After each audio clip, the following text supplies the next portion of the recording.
about the strange vitrified forts of Scotland. The Iron Age hill fort of Tappo North, more than 1,800 feet up in the hills of Aberdeenshire.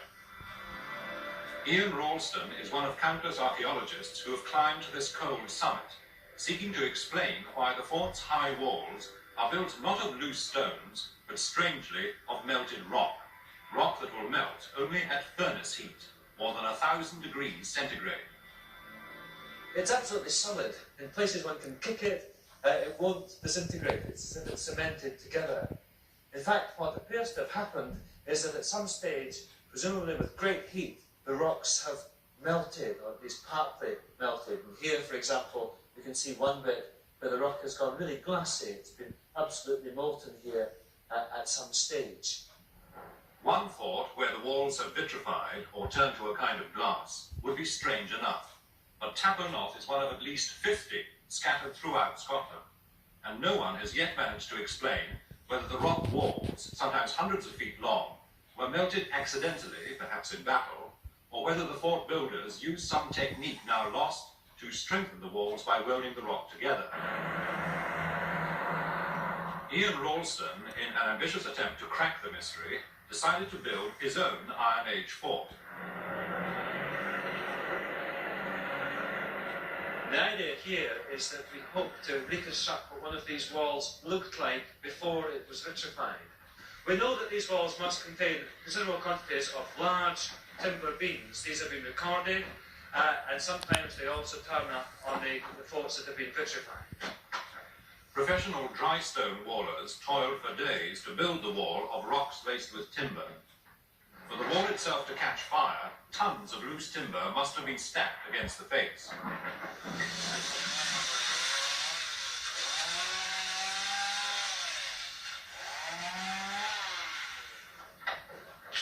This, as regards authenticity, I think is a very good attempt at one of these walls. Of course, the main thing is it's only part of the circuit of the defence.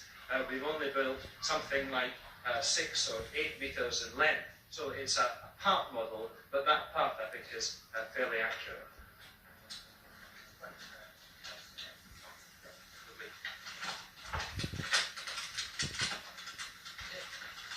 Within minutes of the fire being lit, the wood stacked on the outside is well alight.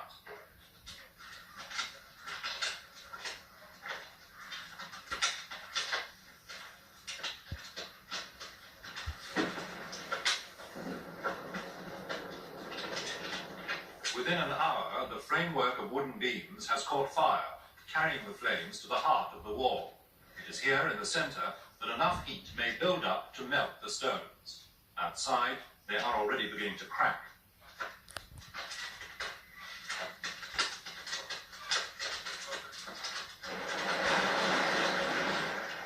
After several hours and many tons of wood, a load of old furniture has to be commandeered from the local dustman. It is the only way to keep the temperature up. Later, yet another consignment of wood, the 6th of the day, arrives to keep the fires burning. As night falls over Aberdeen, weary helpers begin to realise the true extent of the mystery of the vitrified forts. To wonder not only how the fort builders could achieve the searing temperatures needed to melt the rock, but how they managed to drag vast quantities of wood up to the hilltops with only primitive transport.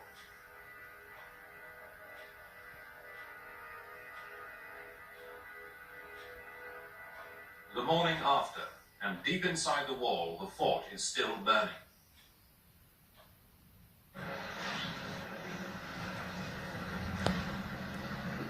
"22 hours after the fire was first lit, it's time to demolish the wall and see whether the stones at its core have melted. At first sight, the result looks disappointing. There are no ramparts of fused stone. The search is now on for evidence that any rocks have melted. Yeah, that's it. The rock here is melted completely. Look, it's bubbled on one side. Great. Oh, it's hot. Oh, come on,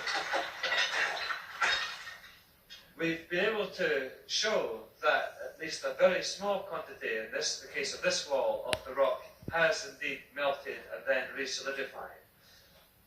Some of the samples are here, little pieces of rock with no great chunks of vitrified material, but here, for example, one with a bit of granite where a lot of material is soldered onto it in this position, and this other one is one which has gone really glassy on the surface and really vitrified effects. You see perhaps we move it right in the light and it catches it on this face.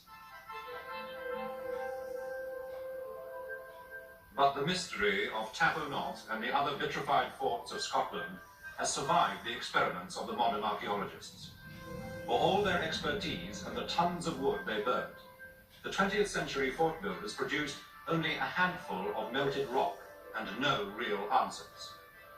Beyond the conviction that the walls of this great castle must have been fused together as a deliberate act by people who drag forests to mountaintops like this, there is nothing to explain why they set the hills alight 2,500 years ago.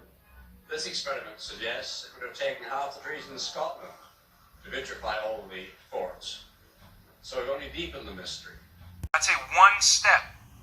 That's just one step forward, being able to understand that you can harness the sun and then creating that lens. To do so, it doesn't require a bunch of other technological developments around it in order for that to exist.